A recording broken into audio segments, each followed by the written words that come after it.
শুরু হবে আজ বিশ্বকবি রবীন্দ্রনাথ ঠাকুরের 163তম জন্মজয়ন্তী। গত 8ই মে জন্মজয়ন্তী উদযাপিত হয়েছে। 25শে বৈশাখ তোমরা সকলেই জানো। আজ রবিবার 12ই মে আমরা এই আমাদের সেবা সঙ্গে আজ আমরা রবীন্দ্র জয়ন্তী পালন করছি। রবীন্দ্র জয়ন্তী অনুষ্ঠান শুরু করছি। অনুষ্ঠান শুরু হবে বৈদিক মন্ত্রোচ্চারণের মধ্যে দিয়ে। বৈদিক মন্ত্রোচ্চারণ করবে সংঘের প্রাক্তন ছাত্র শ্রীমান সম্রাট চৌধুরী এবং শ্রীমান চিরণ দাস। আমি দুজনকে মঞ্চে ডেকে নেব। শ্রী গুরুভ্যো নমঃ। হরি ওম। সহনা ভবতু সহনৌ ভুনাক্তু সহ বীর্যং কর্বাবহৈ তেজস্বিনাবধীতমস্তু মা বিদ্বিষাবহৈ।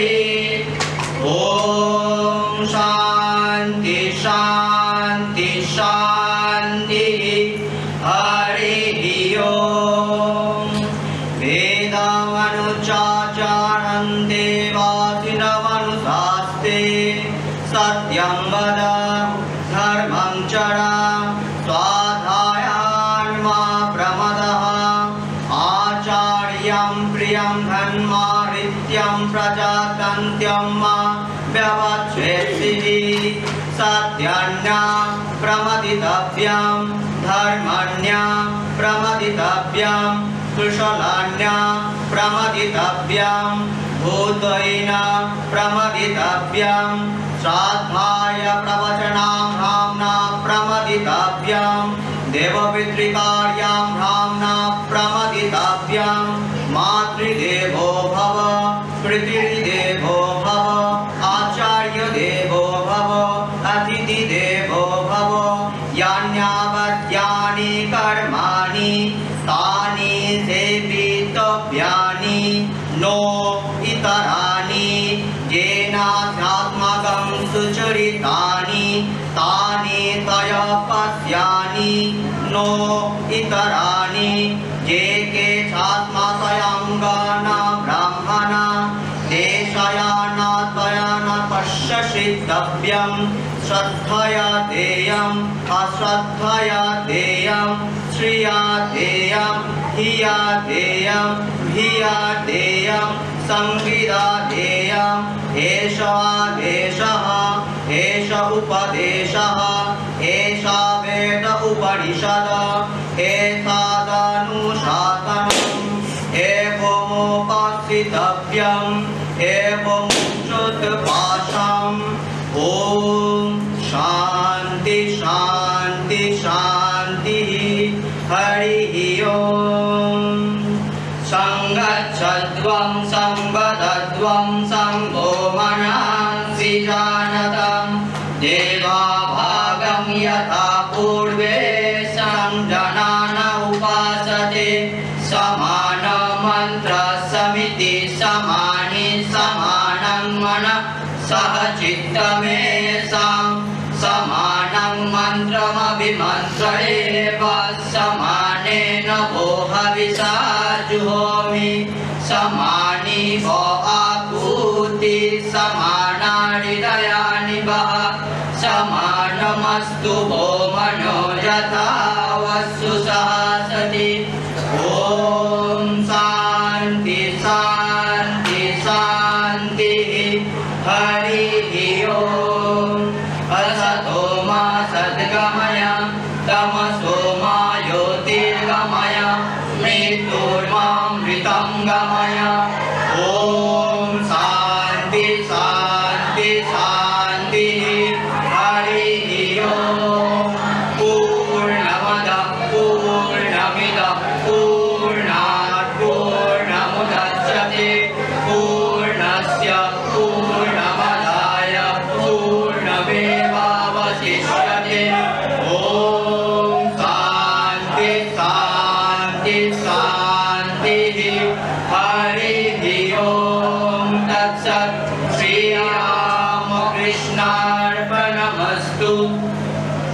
ॐ स्थापकाय च धर्मस्य सर्वधर्मस्वरूपिणे अवतारवरिष्ठाय रामकृष्णाय ते नमः। ॐ जननीं शारदां देवीं रामकृष्णं जगद्गुरुं पादपद्मे तयो श्रित्वा प्रणमामि मुहुर्मुहुः। नमो श्रीयतिराजाय विवेकानन्दसूरये सच्चित्सुखस्वरूपाय स्वामिने तापहारिणे।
শ্রদ্ধেয়া শ্রীমতী চন্দনা চক্রবর্তী মহাশয়কে অসংখ্য ধন্যবাদ সংঘের পক্ষ থেকে। এখন আবৃত্তি পরিবেশন করবে ঋষভ ভট্টাচার্য। ঋষভ ভট্টাচার্যকে মঞ্চে ডেকে নেব। নমস্কার, আমি ঋষভ ভট্টাচার্য। আমি আজ কবিগুরু রবীন্দ্রনাথ ঠাকুরের দিদি কবিতাটি আবৃত্তি করছি। নদী তীরে মাটি কাটে সাজাইতে পাজা, পশ্চিমী মজুর তাহাদেরই ছোট মেয়ে, ঘাটে করে আনাগোনা কত ঘষা মাজা, ঘটি বাটি থালা লয়ে আসে ধে ধে, দিবসে শতেক পার পিত্তল কঙ্কন পিতলের থালি, রয়ে বাজে ঠন ঠন, বড় ব্যস্ত সারাদিন তারই ছোট ভাই, ন্যাড়া মাথা কাদা মাখা গায়ে বস্ত্র নাই, পোষা প্রাণী তীর মতো পিছে পিছে এসে বসি থাকে উচ্চ পারে দিদির আদেশে, তীর ধৈর্য ভরে ভরা ঘট লয়ে মাথে, বাম পক্ষে থালি যাই বালা ডান হাতে, ধরি শিশু কর জননীর প্রতিনিধি, কর্মভারে অবনত অতি ছোট দিদি। নমস্কার।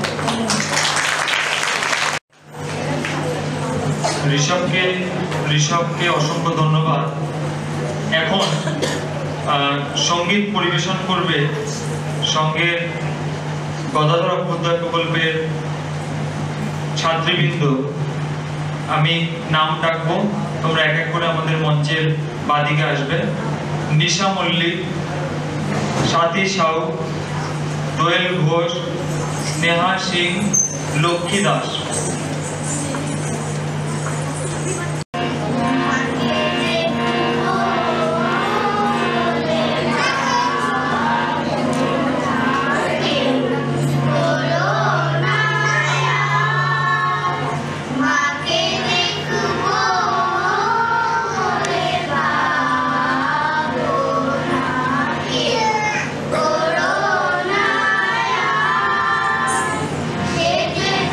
করোনা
সেই দিবসে এই গানটি বোধহয় খুবই উপযুক্ত ছিল। আমরা এগিয়ে যাচ্ছি পরবর্তী অনুষ্ঠানের দিকে। এরপরে একটি নাচ রয়েছে, নাচে অংশগ্রহণ করবে সাথী এবং শ্বেতা, তারাও আমাদের সংঘেরই ছাত্রী। দুটি গান রবীন্দ্রনাথের প্রেম পর্যায়ের গান, সখী ভাবনা কাহারে বলে এবং প্রেমেরও জোয়ারে ভাসাবে দোহারে, এই দুটি গানের সঙ্গে তারা নাচ করবে।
কামনা করি।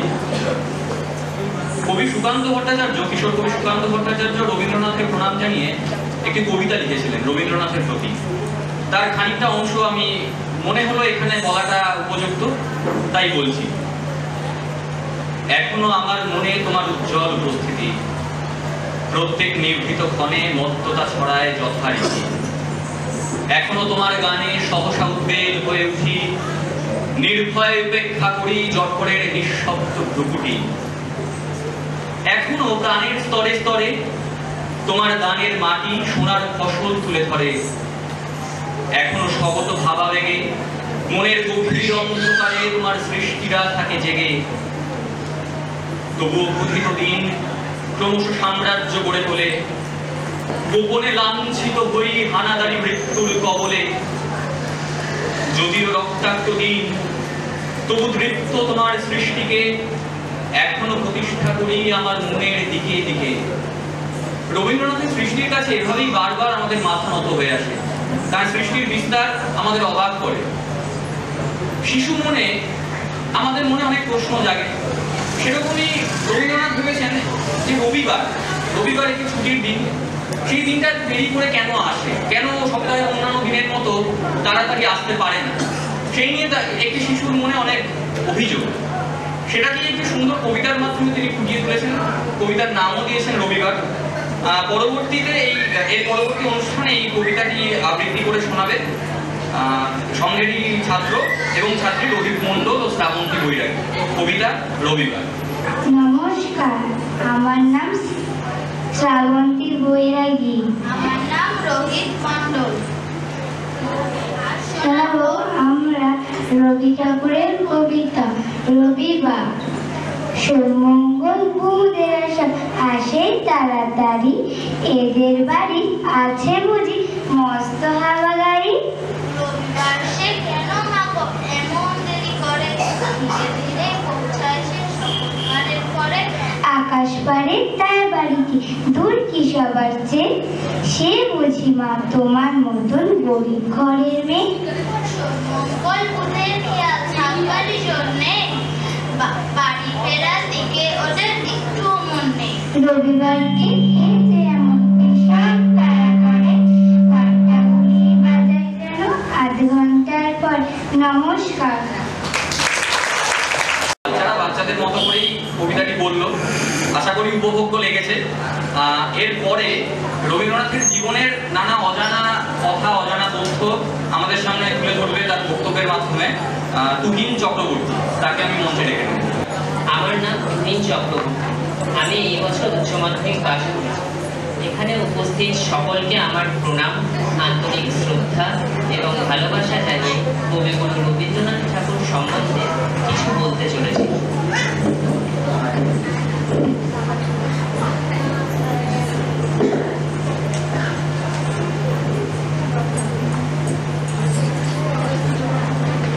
রবীন্দ্রনাথ ঠাকুর বাংলা তথা বিশ্ব সাহিত্য জগতে এক অন্যতম নাম। 25শে বৈশাখ 1288 বঙ্গাব্দ অর্থাৎ ইংরেজির 7ই মে 1861 সালে কলকাতা শহরের বিখ্যাত ঠাকুর পরিবারে রবীন্দ্রনাথ ঠাকুর জন্মগ্রহণ করেন। এবারে কবিগুরু রবীন্দ্রনাথ ঠাকুর সম্বন্ধে আমরা কিছু অজানা তথ্য জেনে নেব। আমরা প্রায় সকলেই জানি রবীন্দ্রনাথ ঠাকুরের 5টি ছদ্মনাম আছে। এগুলি হলো ভানু সিংহ, আন্নাকালী বাকরাশি, অকপট চন্দ্র লস্কর, দিকশূন্য ভট্টাচার্য এবং ষষ্ঠী চরণ দেব শর্মা। কিন্তু এছাড়া তিনি আরও কিছু ছদ্মনাম ব্যবহার করেছেন যা অনেকের কাছে অজানা। সেগুলি হলো নবীন কিশোর শর্মন, বাণী বিনোদ বিদ্যা বিনোদ, শ্রীমতী কনিষ্ঠা প্রভৃতি। 1924 সালের 8ই মে কবিগুরু চীন দেশে তার 63তম জন্মদিন পালন করেন। সেই জন্য সেই দেশের সরকার তার নাম দেন চু চেন তাং। ভারতের জনগণ মন অধিনায়ক জয় হে এবং বাংলাদেশের আমার সোনার বাংলা আমি তোমায় ভালোবাসি, এই দুটি জাতীয় সঙ্গীত রবীন্দ্রনাথ ঠাকুরেরই লেখা।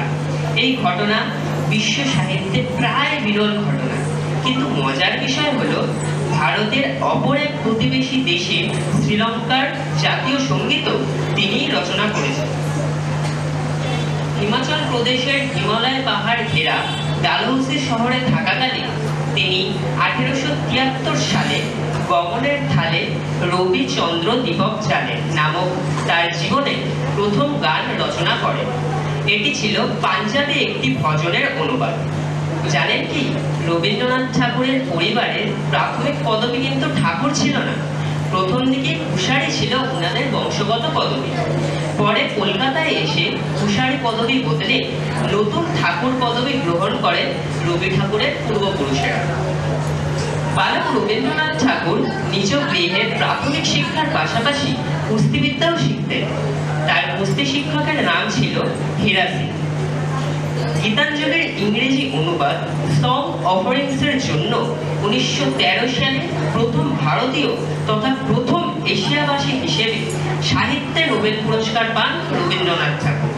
কিন্তু জানেন কি তার গীতাঞ্জলির পাণ্ডুলিপি নোবেল কমিটিকে জমা দিতে যাওয়ার ঘটনা? কবিভ্রাতা অবনীন্দ্রনাথ ঠাকুরের বন্ধু উইলিয়াম রথেনস্টাইন 1911 সালে জোড়াসাঁকোর ঠাকুর বাড়িতে আসেন।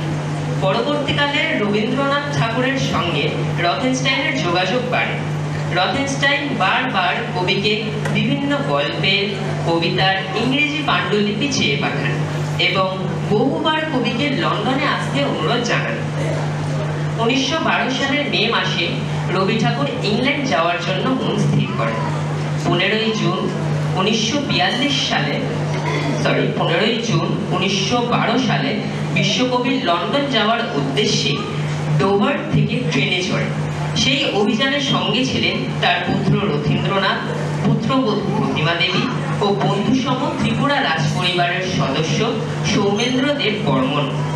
পরের দিন কবি খেয়াল করেন গীতাঞ্জলির পাণ্ডুলিপি যে সুটকেসে নিয়ে এসেছিলেন সেটি নিখোঁজ। বহু খোঁজাখুঁজির পর কবিপুত্র রথীন্দ্রনাথ যখন পুলিশে যাওয়ার জন্য প্রস্তুত হন, তখন রবি ঠাকুর তাকে লন্ডন মেট্রো রেলের নিখোঁজ সামগ্রীর অফিসে গিয়ে একবার খোঁজ করার কথা বলেন। রবীন্দ্রনাথ লন্ডন মেট্রো রেলের অফিসে গিয়ে সৌভাগ্যক্রমে সুটকেসটি খুঁজে পান, যার ভেতরে গীতাঞ্জলির পাণ্ডুলিপিটি অক্ষত ছিল। জানেন কি নোবেল পুরস্কারের প্রাপ্ত টাকা দিয়ে তিনি কৃষকদের সুবিধার্থে প্রতিসর কৃষি ব্যাংক নামে একটি ব্যাংক তৈরি করেন। বাড়ির পাশাপাশি এলাকার সেতু, রাস্তাঘাট, সাঁকো প্রভৃতি মেরামত করেন। বয়স যে বাড়ছিল তা যেন অনুধাবন করতে পারছিলেন রবীন্দ্রনাথ। অসুস্থতার বহর বেড়েই চলেছিল, তবুও থামছে না কবির লেখনী। আরো আরো নতুন সৃষ্টির জন্য মেতে উঠেছেন তিনি। এমনই সময় 1937 সালে কিডনির সমস্যাটি গুরুতর আকার ধারণ করে। দীর্ঘ রোগভোগের পর শল্য চিকিৎসার জটিলতার কারণে 22শে শ্রাবণ 1348 বঙ্গাব্দ অর্থাৎ 1941 সালের 7ই আগস্ট বেলা 12টার কিছু পরে কলকাতার জোড়াসাঁকোর বাসভবনে রবীন্দ্রনাথ ঠাকুর তার শেষ নিঃশ্বাস ত্যাগ করেন। মৃত্যুকালে তার বয়স হয়েছিল 80 বছর 3 মাস। যদিও তিনি এখন সশরীরে এই জগতে উপস্থিত নেই, তবুও আমরা তাকে তার প্রতিভার মাধ্যমে চিনে থাকবো সর্বদা।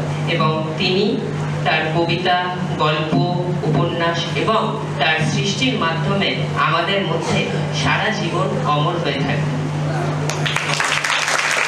ধন্যবাদ তুমিকে। একটি বিশেষ ঘোষণা, সমস্ত ছাত্রছাত্রী এবং শিক্ষক শিক্ষিকাকে অনুরোধ করা হচ্ছে অনুষ্ঠানের শেষে প্রসাদ নিয়ে তবে আপনারা বাড়ি যাবেন। আমরা চলে যাচ্ছি পরবর্তী অনুষ্ঠানে। এরপরে একটি নাচ রয়েছে। নাচে অংশগ্রহণ করবে দোয়েল ঘোষ, শ্রাবন্তী বৈরাগী, স্নেহা সিং, অন্তরা বাগদি, অরিত্র দাস যদি আমি ভুল না করে থাকি, এবং মন্দিরা শর্মা। গান দান চায় চক্ষু না চায়।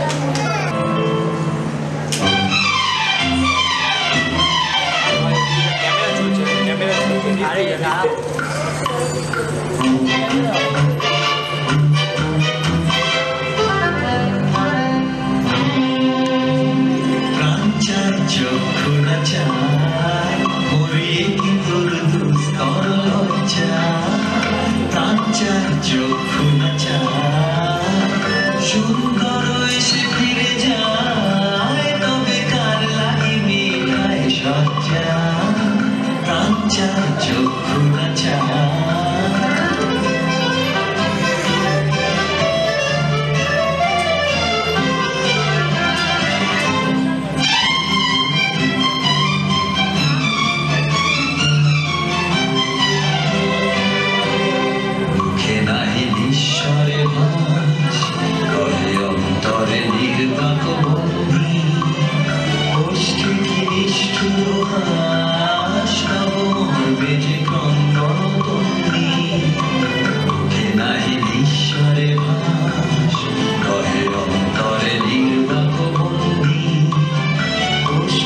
নিষ্ঠুর হাস তব মর্মে যে ক্রন্দন বন্দী।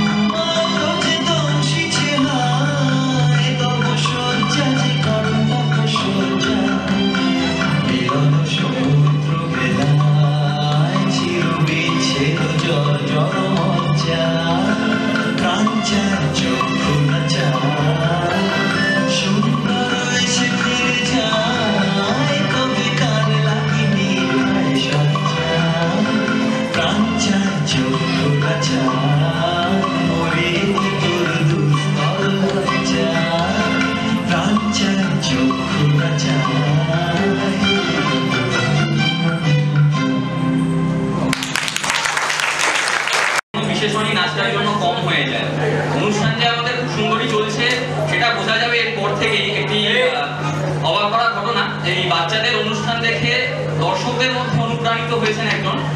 তিনি বললেন একটি কবিতা আবৃত্তি করে শোনাবেন। তার প্রস্তুতি হয়তো সেরকম নেই, সেটুকু আমরা নিজ গুণে ক্ষমা করে নেব। তো আমি ডেকে নিয়েছি তাকে, শ্রীমতী সুমিতা ঘোষ মহাশয়া। তিনি একটি কবিতা আবৃত্তি করে আপনাদের শোনাবেন। নমস্কার, আমি আজ এখানে প্রথমই এসেছি, কিন্তু এত সুন্দর একটা অনুষ্ঠান, এরকম ঘরোয়া পরিবেশে এত সুন্দর অনুষ্ঠান দেখে আমার নিজেরও ইচ্ছে হলো যে এই রবি ঠাকুরের রবীন্দ্র জয়ন্তী উপলক্ষে রবি ঠাকুরের একটি কবিতা আমি পাঠ করে শোনাই। বিশ্বকবির লেখা সুপ্রভাত। রুদ্র, তোমার দারুণ দীপ্তি এসেছে দুয়ার ভেদিয়া, বক্ষে বেজেছে বিদ্যুৎ বাণ, স্বপ্নের জাল ছেদিয়া। ভাবিতেছিলাম উঠি কিনা উঠি, অন্ধ তামস গেছে কিনা ছুটি, রুদ্ধ নয়ন মেলি কিনা মেলি, তন্দ্রা জরিমা মাজিয়া। এমন সময় ঈশান তোমার বিষাণ উঠেছে বাজিয়া, বাজেরে গরজে বাজেরে, দগ্ধ মেঘের রন্ধ্রে রন্ধ্রে দীপ্ত গগন মাঝেরে, চমকি জাগিয়া পূর্ব ভুবন রক্ত বদন লাজেরে। ভৈরব, তুমি কি বেশে এসেছ, ললাটে ফুসিছে নাগিনী, রুদ্র বিনা এই কি বাজিল সুপ্রভাতের রাগিনী। মুগ্ধ কোকিল কই ডাকে ডালে, কই ফোটে ফুল বনেরও আড়ালে, বহুকাল পরে হঠাৎ যেন রে অমানিসা গেল ফাটিয়া। তোমার খড়গ আধার মহিষে দুখানা করিল কাটিয়া, ব্যথায় ভুবন ভরিছে, ঝড় ঝড় করে রক্ত আলো গগনে গগনে ঝরিছে। কেহ বা জাগিয়া উঠিছে কাঁপিয়া, কেহ বা স্বপনে ডরিছে। তোমার শ্মশান কিঙ্কর দল দীর্ঘ নিশায় পুকারি, শুষ্ক অধর লেখিয়া লেখিয়া উঠিছে পুকারি পুকারি। অতিথি তারা যে আমাদের ঘরে করিছে নৃত্য প্রাঙ্গণ পরে। খোলো খোলো দ্বার ওগো গৃহস্থ, থেকো না লুকায়ে, যার যাহা আছে আনো বহি আনো, সব দিতে হবে চুকায়ে। ঘুমায় না আর কেহ রে, হৃদয় পিণ্ড ছিন্ন করিয়া, ভাণ্ড ভরিয়া দেহরে। ওরে দিন প্রাণ কি মোহের লাগি, দেখেছিস মিছে স্নেহরে। উদয়ের পথে শুনি কার বাণী, ভয় নাই ওরে ভয় নাই, নিঃশেষে প্রাণ যে করিবে দান, ক্ষয় নাই তার ক্ষয় নাই। হে রুদ্র, তব সঙ্গীত আমি কেমনি গাহিব কহি দাও স্বামী। মরণ নৃত্যে ছন্দ মিলাই, হৃদয় ডমরু বাজাবো, ভীষণ দুঃখে ডালি ভরে লয়ে তোমার অর্ঘ সাজাবো। এসেছে প্রভাত এসেছে, তিমিরান্তক শিব শঙ্কর কি অট্টহাস এসেছে। যে জাগিল তার চিত্ত আজকে ভীম আনন্দে ভেসেছে। জীবন সঁপিয়া জীবনেশ্বর, পেতে হবে তব পরিচয়। তোমার ডঙ্কা হবে যে বাজাতে, সকল শঙ্কা পরিচয়। ভালোই হয়েছে ঝঞ্ঝাড় পায়ে, প্রলয়ের জটা পড়েছে ছড়ায়ে। ভালোই হয়েছে প্রভাত এসেছে মেঘের সিংহ বাহনে। মিলন যজ্ঞে অগ্নি জ্বালাবে বজ্র শিখার দাহনে। তিমির রাত্রি পোহায়ে মহাসম্পদ তোমারে লভিব, সব সম্পদ খোয়ায়ে। মৃত্যুরে লব অমৃত করিয়া, তোমারও চরণ ছোঁয়ায়ে। ধন্যবাদ।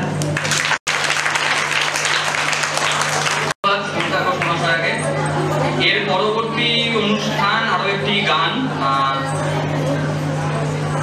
পরিবেশন করবে নিশা মল্লিক, সাথী সাউ, দোয়েল ঘোষ, স্নেহা সিং, লক্ষ্মী দাস। আজ ধানের ক্ষেত্রে রৌদ্রছায়, রবীন্দ্রনাথের প্রকৃতি পর্যায়ের শরৎ পর্যায়ের একটি গান।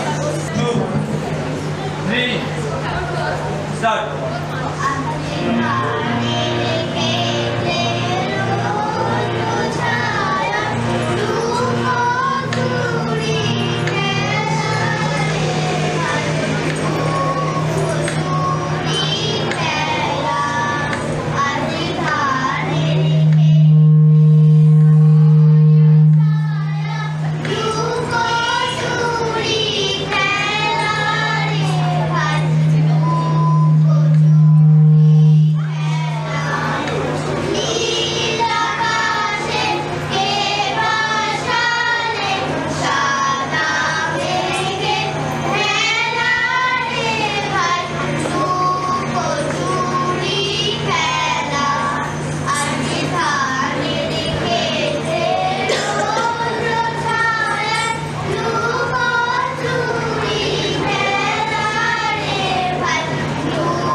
সাধুবাদযোগ্য।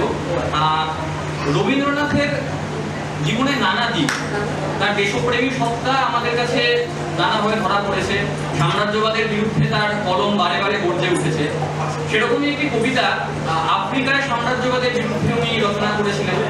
কবিতাটার নামকরণ উনি করেননি, উনি পত্রপুর কাব্যগ্রন্থে সংযোজিত কবিতা নাম্বার 1 বলে লিখে রেখে গেছেন, কিন্তু কবিতাটি পরবর্তীকালে নামকরণ করা হয়েছে আফ্রিকা বলেই। সেই কবিতাটি আজকের দিনে দাঁড়িয়েও এই সাম্রাজ্যবাদ যেভাবে আমাদের সারা পৃথিবীতে ছড়িয়ে পড়ছে সেই সময় দাঁড়িয়েও মনে হয়েছে যুগোপযোগী। সেই কারণে আমি চেষ্টা করছি কবিতাটা এখানে আবৃত্তি করে শোনাবো। আফ্রিকা, রবীন্দ্রনাথ ঠাকুর। উদ্ভ্রান্ত সেই আদিম যুগে স্রষ্টা যখন নিজের প্রতি অসন্তোষে নতুন সৃষ্টিকে বারবার করছিলেন বিধ্বস্ত, তার সেই অধৈর্যে ঘন ঘন মাথা নাড়ার দিনে রুদ্র সমুদ্রের বাহু প্রাচীন বৃক্ষের বুকের থেকে ছিনিয়ে নিয়ে গেল তোমাকে আফ্রিকা। বাঁধলে তোমাকে বনস্পতির নিবিড় পাহারায় কৃপণ আলোর অন্তঃপুরে। সেখানে নিভৃত অবকাশে তুমি সংগ্রহ করছিলে দুর্গমের রহস্য, চিনছিলে জল স্থল আকাশের দুর্বোধ সংকেত। প্রকৃতির দৃষ্টি অতীত জাদু মন্ত্র জাগাচ্ছিল তোমার চেতনাতীত মনে। বিদ্রুপ করছিলে ভীষণকে বিরূপের ছদ্মবেশে, শঙ্কাকে চাচ্ছিলে হার মানাতে, আপনাকে উগ্র করে বিভীষিকার প্রচন্ড মহিমায় তাণ্ডবের দুন্দুভিনী নাদে। হায় ছায়াবৃতা, কালো ঘুমটার নিচে অপরিচিত ছিল তোমার মানব রূপ। উপেক্ষার আদিম দৃষ্টিতে এলো ওরা লোহার হাত করে নিয়ে, নখ যাদের তীক্ষ্ণ তোমার নেকড়ের চেয়ে। এলো মানুষ ধরার দল, গর্বে যারা অন্ধ তোমার সূর্য হারা অরণ্যের চেয়ে। সভ্যের বর্বর লোভ নগ্ন করলো আপন নির্লজ্জ অমানুষতা। তোমার ভাষা ক্রন্দনে বাষ্পা ফুল অরণ্য পথে পঙ্কিল হলো ধুলি তোমার রক্তে অশ্রুতে মিশে। দস্যু পায়ের কাঁটা মারা জুতোর তলায় বিভৎস কাদার পিণ্ড চির চিহ্ন দিয়ে গেল তোমার অপমানিত ইতিহাসে। সমুদ্র পারে সেই মুহূর্তেই তাদের পাড়ায় পাড়ায় মন্দিরে বাজছিল পূজার ঘণ্টা। সকালে সন্ধ্যায় দয়াময় দেবতার নামে শিশুরা খেলছিল মায়ের কোলে। কবির সঙ্গীতে বেজে উঠছিল সুন্দরের আরাধনা। আজ যখন পশ্চিম দিগন্তে প্রদোষকাল ঝঞ্ঝা বাতাসের ঊর্ধ্বশ্বাস, যখন গুপ্ত গহ্বর থেকে পশুরা বেরিয়ে এলো, অশুভ ধ্বনিতে ঘোষণা করলো দিনের অন্তিম কাল। এসো যুগান্তের কবি, আসন্ন সন্ধ্যার শেষ রশ্মি পাতে দাঁড়াও ওই মান হারা মানবীর দ্বারে। বলো ক্ষমা করো, হিংস্র প্রলাপের মধ্যে সেই হোক তোমার সভ্যতার শেষ পুণ্যবাণী। নমস্কার। সাহু, শ্বেতা ভট্টাচার্য, আকৃতি সিং, প্রিয়া সিং, নিশা মল্লিক এবং অঞ্জলি বড়ুয়া তিনটে গানের কোলাজে তারা গান নাচ করবে। মনোমোর মেঘের সঙ্গী, আজে ঘুমে নয়ন জুমে এবং ভেঙে মোর ঘরের চাবি।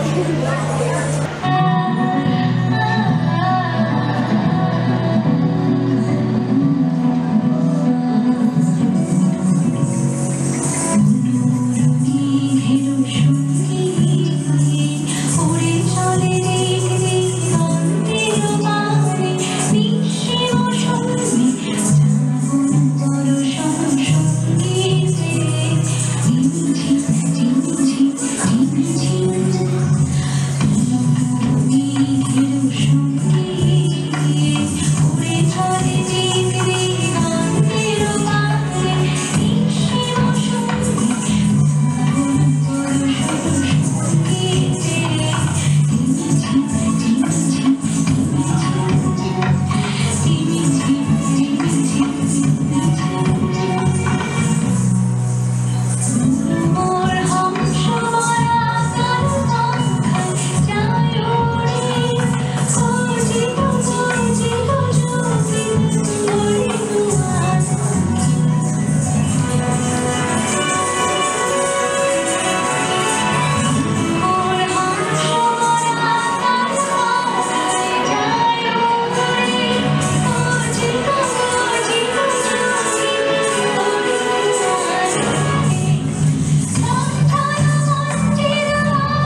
মঞ্চে আসার জন্য অনুরোধ জানাচ্ছি।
এরপরে রবীন্দ্রনাথের প্রতি তার শ্রদ্ধাঞ্জলি নিবেদন করবেন আমাদের সংঘের সদস্য অভিজিৎ স্যার।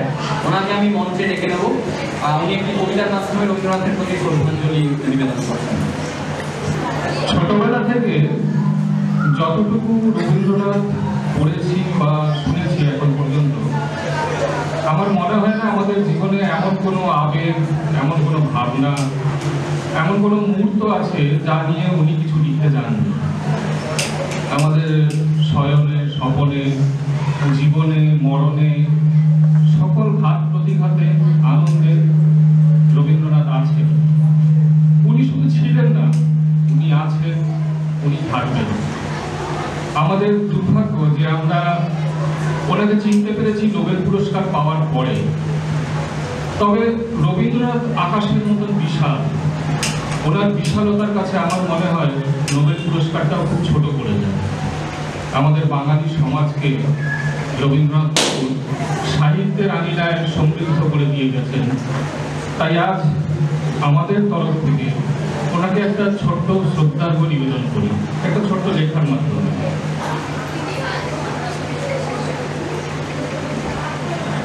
শ্রাবণের ধারার মতো তোমার আমার মনের ভিতরে যত কথা আছে, আছে যত গান, কত বা অশ্রু, কত উল্লাস, ভালোবাসা প্রিয়তম।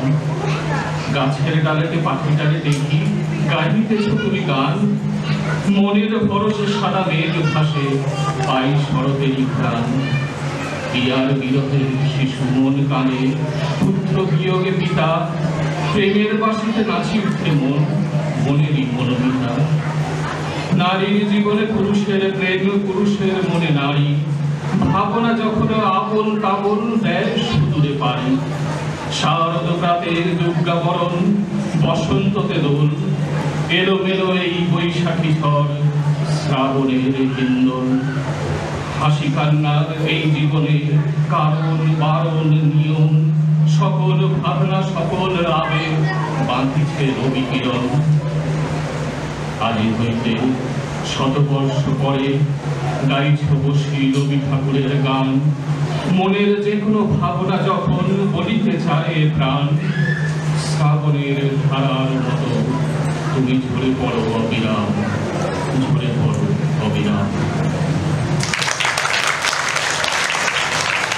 অসাধারণ কবিতা শুনলাম আমরা। রবীন্দ্রনাথ ছোট গল্পকে নিয়ে বলেছিলেন যে শেষ হইয়া হইল না শেষ। সেরকমই আমাদের এই অনুষ্ঠানও যেন শেষ হয়েও হতে চাইছে না শেষ। আমাদের মধ্যে উপস্থিত হয়েছে একেবারে ক্ষুদে এক সদস্য, রাম স্যারের নাতি, আমি ওর নাম জানি না, আমাকে ক্ষমা করবেন। আচ্ছা, অরিন চক্রবর্তী, ও একটি অরিন চ্যাটার্জি, আমারও নাম চেয়ে নিচ্ছি। ও একটি কবিতা ওর মতো করে আপনাদের সামনে বলবে। আসুন। এরা সব আসে তাড়াতাড়ি, এদের ঘরে আছে বুদ্ধির মস্ত হাওয়া গাড়ি। ডুম্বরতে কেন বাবু এমন দেরি করে, ধীরে ধীরে পৌঁছাছে সকল বাড়ির পরে। আকাশ পারে তার বাড়িটি ধরতে হচ্ছে, সে অজিমা তোমার মতন গরিব ঘরের মেয়ে। আর হয় না। ধন্যবাদ সেই নেপথ্য শিল্পীদের যারা এই সমস্ত ছাত্রছাত্রীকে এই স্টেজের উপযোগী করে তুলেছে। কয়েকজনের নাম না বললেই নয়, বুলটি ম্যাম, সন্ধ্যা ম্যাম, এরা আজকে আসতে পারেননি একটি কারণবশত। ওদের দিদা গত হয়েছেন সকালে, ও জানিয়েছেন আসতে পারবেন না। আর রয়েছে স্বপ্না ম্যাম, নাচগুলো সবটাই স্বপ্না ম্যামে তোলানো। এদের প্রত্যেককে ধন্যবাদ। ধন্যবাদ অভিজিৎ স্যারকে, ধন্যবাদ চন্দনা ম্যাডামকে, ধন্যবাদ সকলকে, এবং সব শেষে ধন্যবাদ আপনাদেরকে, যাদের জন্য আমরা এই সুন্দর সন্ধ্যাটা উপভোগ করলাম সকলে মিলে একসাথে। আপনারা না থাকলে এইটা হয়তো হতো না। আর বাচ্চাদেরকে আলাদা করে ধন্যবাদ জানানোর কিছু নেই, ওরা আছে বলে আমরা আছি, আমরা বলেই ওরাও আছে। আমরা এটা কিনা ঠিক রবীন্দ্রনাথ ঠাকুরেরই ঘটনা, গঙ্গা জলে গঙ্গা পুজো আমাদের চলতেই থাকতেই হবে।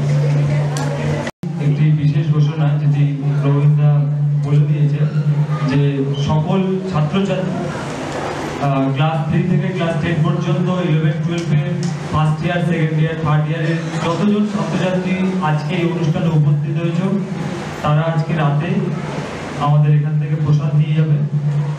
এবং সকল শিক্ষক শিক্ষিকাকে অনুরোধ করব আপনারাও প্রসাদ রাতে নিয়ে যাবেন। আমরা জাতীয় সঙ্গীতের মাধ্যমে অনুষ্ঠান শেষ করব। 1 মিনিট একটু বিরতি চেয়ে নিচ্ছি। আমার সশ্রদ্ধ প্রণাম। সামনে যারা মায়েরা বা শিক্ষক শিক্ষিকারা সবাই আছেন, সকলকে আমার আন্তরিক শ্রদ্ধা, প্রণাম, অভিনন্দন। এবং ছাত্রছাত্রী যারা আছে তাদের সকলকে শুভেচ্ছা এবং ভালোবাসা। আমি দেরিতে এসেছি শরীর খারাপ থাকার জন্য। এসে যা দেখলাম খুব গুরুগম্ভীর ব্যাপার। হ্যাঁ, সবাই যেন খুব রবীন্দ্রনাথ নারী হচ্ছে একজন যেন আমার খুব একটা গুরুগম্ভীর গাম্ভীর্যতা মেনটেন করতে হবে, এরকম একটা ব্যাপার আর কি। হ্যাঁ, তা রবীন্দ্রনাথ তো নিশ্চয়ই গাম্ভীর্যের ব্যাপার। তা আমার একটু মাঝে মাঝে মনে হয় এই গুরুগম্ভীর অবস্থা থেকে একটু সরে যাওয়া যায়। তা আমি যখন ক্লাস 9-এ পড়ি জটিল দাস বিদ্যা মন্দিরে, তখন আমাদের একটা রবীন্দ্র জয়ন্তী অনুষ্ঠান হয়েছিল, আমার মনে পড়ে এখন। তাতে স্বাভাবিক ছাত্রছাত্রীরা নয়, দু একজন বলেছে, মাস্টারমশাইরাও তারা ভালো ভালো শিক্ষক, তারা বাংলা পড়াতেন। সেসব শিক্ষকদের কথা এখনো মনে পড়লে শ্রদ্ধায় মাতানত হয়। তো আমাদের একজন মাস্টারমশাই ছিলেন, ওনাকে বলতে বলা হলো, উনি বললেন যে আমি আর কি বলবো, হ্যাঁ এত তো সব বলা হয়ে গেল, সবাই বেশ গাম্ভীর্যপূর্ণ কথা বলে। তো রবীন্দ্রনাথ তো কবি ছিলেন নিশ্চয়ই, আমিও কবি হতে পারি। তা বলে আপনিও কবি হন? তখন উনি বললেন, রবীন্দ্রনাথ তো কবিতা লিখেছে অনেক, আমার একটা কবিতা তোমরা শোনো, আমি এখন বসে বসে লিখেছি। কি কবিতা? ঠাস ঠাস ঠাস বাস বনে ফোটে বাস। হ্যাঁ, মানে একটু রসাত্মক ব্যাপার, একঘেয়েমি হয়তো। তা কবি রবীন্দ্রনাথ সম্বন্ধে আমাদের যা জানা আছে, তার বহুবিধ তার প্রতিভা। তিনি একাধারে কবি, সাহিত্যিক, ঔপন্যাসিক, লেখক, সঙ্গীতকার, সব কিছু সব। রবি ঠাকুর যে ডাক্তার ছিলেন আমরা তো জানি। রবি ঠাকুর কিন্তু ডাক্তারিও কিন্তু চিকিৎসাও তিনি করতেন। এটা আমি একবার আমাদের রামকৃষ্ণ মঠ থেকে প্রকাশিত উদ্বোধনে পড়েছিলাম। হ্যাঁ, আজকে আমি সেই বইটা খুঁজেছিলাম, পাইনি আর কি, পেলে সব ভালো হতো। তবু যা পড়েছিলাম সেখান থেকে বলি, তিনি কিন্তু একজন সুচিকিৎসকও ছিলেন। অর্থাৎ যার প্রতিভা একদিকে থাকে, তার প্রতিভা একদিক থেকে অন্যদিকেও ছড়িয়ে পড়ে। তিনি হিমালয় করে তার একটা আশ্রয় তিনি গিয়েছিলেন। তিনি সাহিত্য রচনার জন্য সেখানটা তিনি একাকী থাকবেন এবং সেখানে সাহিত্য তার যে সবই কবিতা তিনি রচনা করবেন ইত্যাদি। কয়েক মাসের জন্য তিনি সেখানে গিয়েছিলেন। সেখানে একজন ভদ্রলোক থাকতেন, তিনি পাহাড়ের ওইসব এলাকার মানুষদের রোগ করে চিকিৎসা করতেন। সব চিকিৎসা হচ্ছে হোমিওপ্যাথিক চিকিৎসা। হ্যাঁ, সে বহু বছর আগের কথা, তখন তো অ্যালোপ্যাথিক চিকিৎসা ছিল না, আর থাকলেও ওই দুর্গম পাহাড়ের মধ্যে ওখানে সম্ভব না। তারপর রবীন্দ্রনাথ ঠাকুর তিনি যখন চিকিৎসা করতেন, ওই পাহাড়ের সব পুরুষেরা, পাহাড়ের মায়েরা আসতেন, রবীন্দ্রনাথ ঠাকুর বসে বসে দেখতেন আর তাদের সম্বন্ধে কথা ভাবতেন, আর পাহাড় আর তার চিকিৎসার শাস্ত্রটা তিনি শুনতেন। দিন সাতেক বাদে হঠাৎ একটা তার দিয়ে পৌঁছলো। তখন তো আর এরকম মোবাইল ফোন ছিল না, এই তখন বা এসব ছিল না। তখন টেলিগ্রাফ দিয়ে পৌঁছালো যে ডাক্তারবাবু ওখানে চিকিৎসা করেন, তার বাড়িতে আসতে হয়, বিশেষ কি দরকার আছে। তাই তিনি চলে এলেন। তার ফল হলো কি, ওখানকার যারা অধিবাসীরা, যারা পুরুষ মহিলারা, এই গান হয় মাঝে মাঝে বিভিন্ন জায়গাতে, বা এইরকম অনুষ্ঠান হয়। যাই হোক, এইরকম অনুষ্ঠানের মাধ্যমে আমাদের যে ছেলেমেয়েরা, এই ছোট ছোট, আমরা সবাই উপস্থিত আছি বলে এই বাচ্চারা তাদের যে পারফরমেন্স, তাদের কবিতা, তাদের গান, তাদের নাচ, তাদের আবৃত্তিরা করছে উৎসাহের সাথে। অতএব এর দ্বারা এদের একটা জীবন গড়ে উঠছে আর কি। এরাও, এদের মধ্যে অনেক প্রতিভা আছে। অতএব এর মধ্যে থেকে আগামী দিনে অনেক প্রতিভাবান ছেলে বা মেয়েকে আমরা খুঁজে পাবো। এই রবীন্দ্রনাথকে আশ্রয় করে এবং আমাদের সঙ্গে এখন যারা মূলক সংগঠন পরিচালনা করে, যারা যুবক যুবতীরা, তাদের প্রতিষ্ঠাতে আজকে এটা হয়েছে এবং তাদের সকলকে আমি আমার আন্তরিক ধন্যবাদ জানাই। আপনারা যারা বসে আজকের এই অনুষ্ঠানটাকে সফল করার জন্য সবাই বসে আছেন, তাদের সকলকে আমি শ্রদ্ধা এবং অভিনন্দন জানাই। আর ছাত্রছাত্রীদের বলি, রবীন্দ্রনাথ ঠাকুরের আজকের রবীন্দ্র জয়ন্তী উদযাপিত ঠিকই, তোমাদের বাবা একটু মন দিয়ে পড়াশোনা করতে হবে। হ্যাঁ, আর রবীন্দ্রনাথ ঠাকুরের কবিতা কবিতা ওই আজকের অনুষ্ঠান হবে বলে দুদিন আগে রিহার্সাল দিলাম, তারপরে এসে স্টেজে বললাম, ভালো, সেটাও ভালো, কিন্তু মাঝে মাঝে একটু রবীন্দ্রনাথ ঠাকুরের কবিতা বা অন্যান্য কবিদের কবিতা বা গল্প, আমাদের এখানে আছে তো গল্পের বই, কবিতার বই, সেই সবগুলো একটু পাঠ করো, তোমাদের তোমরা অনেক কিছু শিখতে পারবে বা জানতে পারবে। হ্যাঁ, এই কথা বলে আপনাদের সকলকে আমার সঙ্গের পক্ষ থেকে আমি ব্যক্তিগতভাবেও আপনাদের সকলকে আমার অন্তরের শ্রদ্ধা এবং কবিগুরু রবীন্দ্রনাথ ঠাকুরকে আমার সহস্র প্রণাম জানিয়ে সকলের মঙ্গল কামনা করে আমি আরেকটি বিষয় আছে, বিষয়টা এই অনুষ্ঠানের সঙ্গে কোনো সম্পর্ক নেই, তবুও বলতে হবে। আমার এই অনুরোধটা আপনারা সবাই একটু গ্রহণ করবেন। আমাদের সঙ্গের যিনি অর্থের দিকটা দেখেন, কোষাধ্যক্ষ, একদম এই প্রতিষ্ঠান শুরু হওয়ার সময় থেকে, যেদিন প্রতিষ্ঠান শুরু হয়েছিল তখন থেকে এখনো আছে। সে কয়েকদিন আগে হার্ট অ্যাটাক হয়ে হাসপাতালে ভর্তি আছে। আজকে সকালবেলা তাকে দেখতে গিয়েছিলাম, আগের তুলনায় একটু ভালো, বয়স বেশি নয়, আমরা তাকে তারক বলে ডাকি, মনোজ রায়।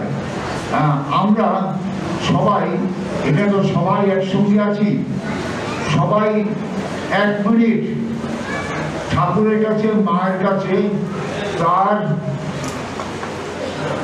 সুস্থ কামনা করে, আরোগ্য কামনা করে 1 মিনিট প্রার্থনা করবো, চুপচাপ বসে, কেউ কোনো কথা বলবেন না। 1 মিনিট আমরা, এটা অবশ্য জানি না, এটা অনুষ্ঠানের বাইরের ব্যাপার, তবু যেহেতু একসঙ্গে যেখানে সব মানুষ আবির্ভূত হয়, জড়ো হয়, এবং একসঙ্গে যেখানে সকলকে ঈশ্বরকে ডাকে, সেখানে ঈশ্বর আসেন, সেখানে ঠাকুর আসেন, মা আসেন, তাদের কথা শোনেন। সেই ভাবনা ভেবেই তার আরোগ্য কামনা করে আমরা 1 মিনিট ঠাকুরের কাছে, মায়ের কাছে, স্বামীজির কাছে তার আরোগ্য কামনা করব। 1 মিনিট সময়, একটু সময়টাকেও একটু পুরো হাতে ঘড়ি নিই, কেউ আছে, 1 মিনিট শুরু করে যাক। সবাই আমরা একটু প্রার্থনা করবো। ওর নাম তারক, মনোজ কুমার রায়, তারক বলে আমরা ডাকি। তার শীঘ্র তার আরোগ্য কামনার্থে ঠাকুরের কাছে, মায়ের কাছে বা রবি ঠাকুরের কাছেও আমরা আজকে প্রার্থনা করবো, সবাই মিলে একত্রে চুপচাপ বসে শুরু করুন।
জয় মা। একজন করে নাম ডাকবো, যার নাম ডাকবো সে এই মেন দরজা দিয়ে বাইরে বেরিয়ে তোমরা রাতের প্রসাদের জন্য হাত ধুতে চলে যাবে। যার নাম আমি ডাকবো সে শুধু, অন্য কেউ না, ঠিক আছে? স্টার্ট। জনগণ মন